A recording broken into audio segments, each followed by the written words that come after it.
I broke my collarbone, so I'm going to try and do my best to give you a little bit of help and advice today.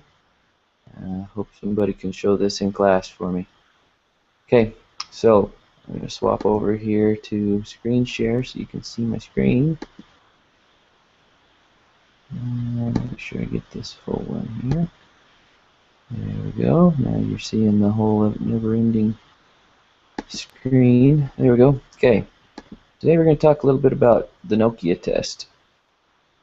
This is a concept that I've included with the Scrum requirements. You'll notice in Sprint 3, if I go down to the Sprint 3 review, there's a couple little differences in Sprint 1, Sprint 2, Sprint 3. Sprint 1 is pretty minimal. If you look in here, we've got just the sprint planning, daily scrum, sprint review, and retrospective.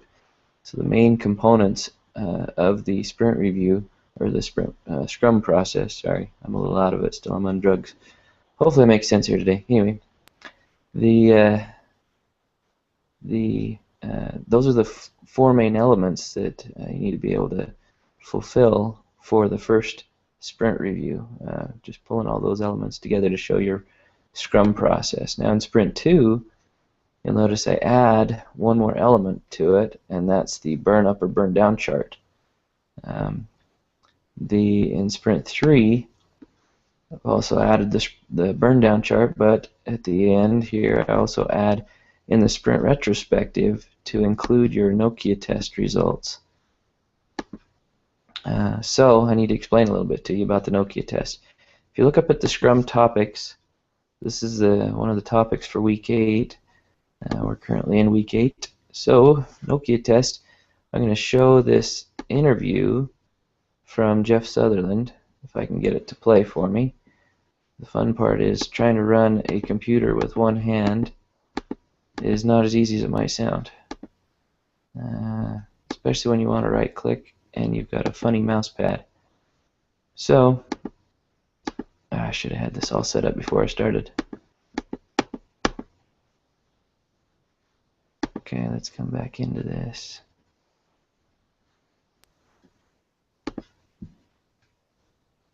Well, I may just go search it like this. Jeff Sutherland. So Jeff Sutherland, Ken Schwaber, are credited with the technology. They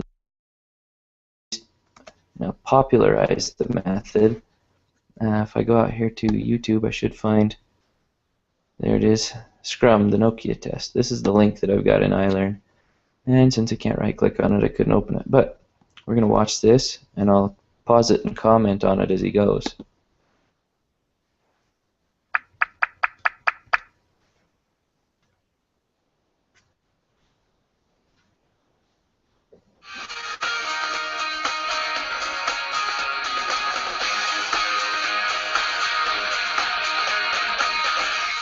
One of the things that is really important for Scrum teams is people want to know how well are we doing and how can we get better. Everybody wants to know that. The teams wants to know that. The leadership wants to know that. The management of the company wants to know that.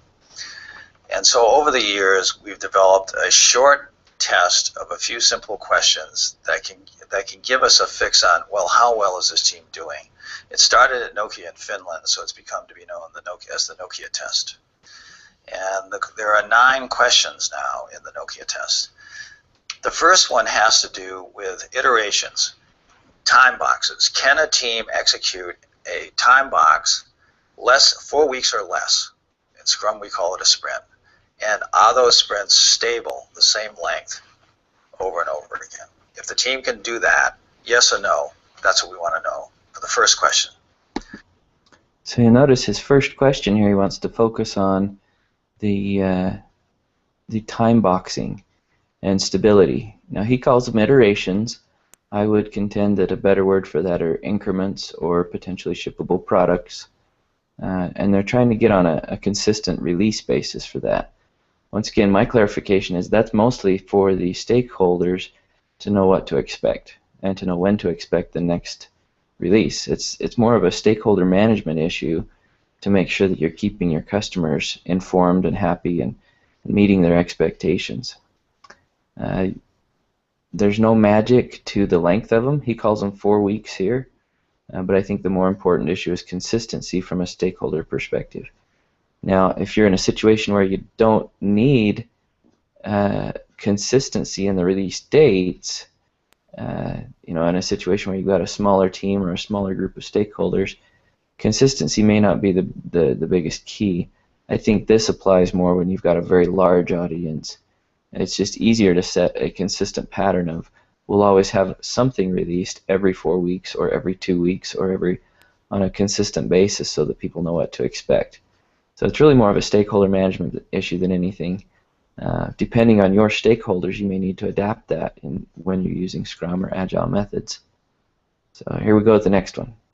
The second question has to do with testing. We find that getting software tested at the feature level at the end of the sprint so a user can use it and give feedback, that is what causes the implementation of software to accelerate and have the software do exactly what the user wants.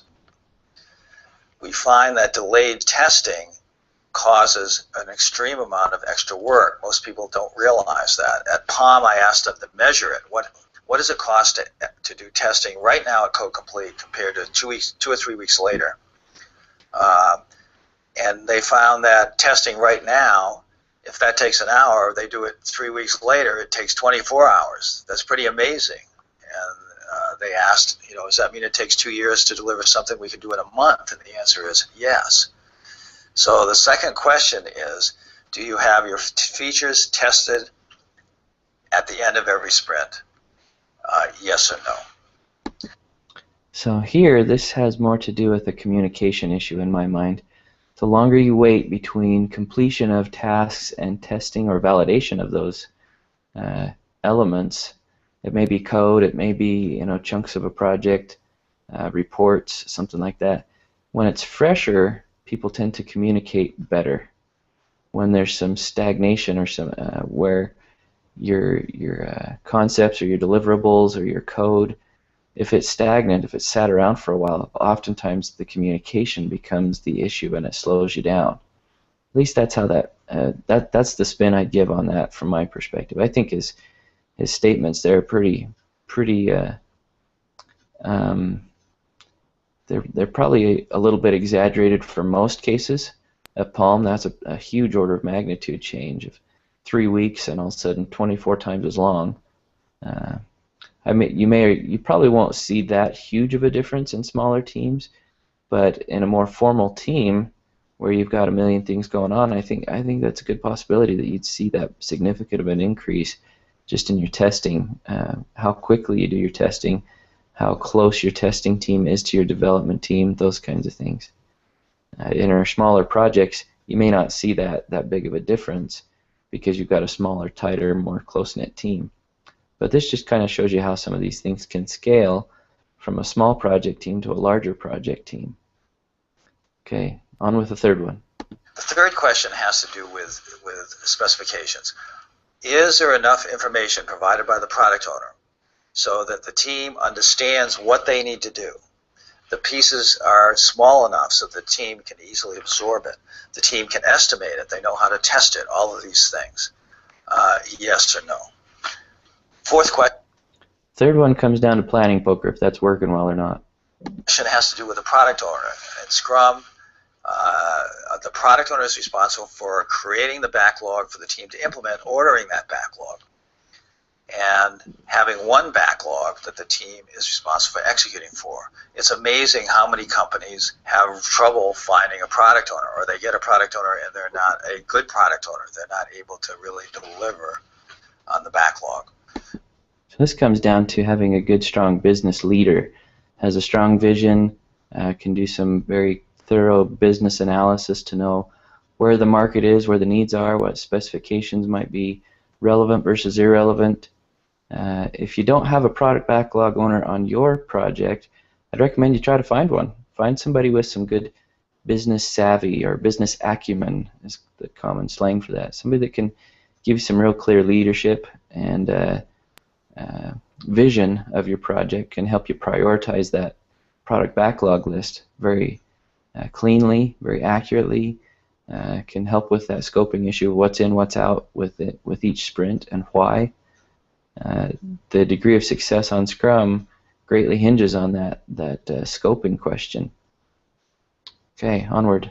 So do they have a product owner that's able to deliver a good backlog or not? Yes or no? The fourth question is the backlog itself.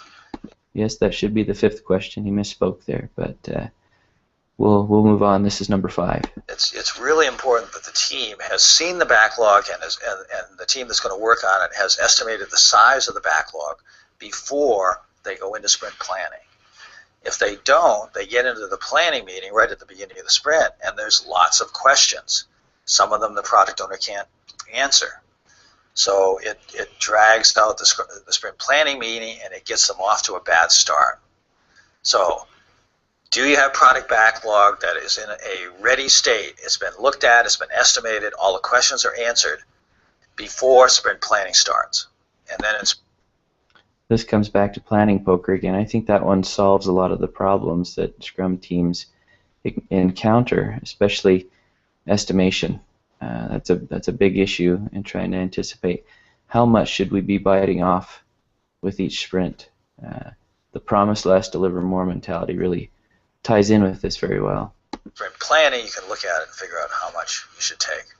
Yes or no, do you have that or not? The next question is the estimation process itself, usually done before sprint planning in terms of relative sizing. And if a team uses what we call planning poker, it's based on a wideband Delphi formal technique invented for the Department of Defense.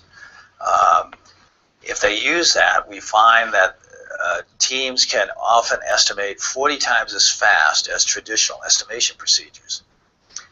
It can cut the whole project planning cost for a project by 80% by doing this right.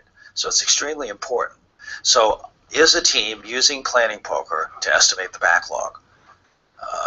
And yes or no? Yeah. And you'll notice that there are 3 elements out of the first 6 that he's presented that touch on that planning poker process. It really seems to be a key in the success of the Scrum methodology, even though it was not part of the original method. You know, if you go to the official Scrum guide, they don't talk specifically about planning poker. It's been added on later, and it seems to be a key one in helping accelerate the speed and cutting the costs on the project. Also helps you have a much better conversation with stakeholders, better negotiation over scope issues. So kind of a key concept. To this question. The next question, the 7th question, has to do with a burn down chart. Does the team have a burn down chart that shows how much work they have left until the end of the sprint? And they're updating that on a regular basis, yes or no? The 8th question has to do with disruption. We want the teams to take backlog and have that backlog stable during a sprint. Is there anybody coming into the team, changing their priorities, pulling people from the team, or generally causing mayhem? It's surprising how many teams have this problem. So either you don't have disruption or you do, yes or no. The final question is the team itself, and it's really, is the team able to operate in a self-organized state? Does the team pull their backlog? Do they decide themselves how they're going to work the backlog? Can they operate without somebody assigning them tasks and telling them what to do all the time? Yes or no. When we start with new teams, even though they've been doing Scrum for a while, and we ask them these questions, we find they usually score about 40%. And as we work to improve the answers to these questions, if the score goes up over 60%, they usually double their output. And if it goes up over 80%, they often triple it. In fact, we've had many companies within OpenView Venture Partners that have tripled their output in the first 2 or 3 sprints. Just by looking at this test. So it's very, very useful. Okay, I hope that helps. You'll notice the last few burn down charts and self-organizing teams, those are still very much a part of that Scrum methodology, that Scrum process. So hopefully this helps when you're a team takes on the Nokia test. You'll notice that in the Scrum topics, I have included a form here that might help you. It's just called the live form, and there's also an explanation on their blog of how this works. This is a team it's outside of Sutherland's group. It's a separate team that's built this. This is a form that you can fill out and give you some feedback on how you're doing. So take a look at that. Use that as part of your retrospective for Sprint 3, definitely. I'd encourage you to use it in Sprint 2 if you haven't got to that point yet. In Sprint 2 review, take this on as part of your retrospective and see if you can improve your performance for Sprint 3. If you have any other questions, try to get a hold of me. I'll try to be available on Google Hangouts today. You can find me at corey.godfrey@gmail.com, KORY.GODFREY @gmail.com. I'll try and talk to you then. Thanks.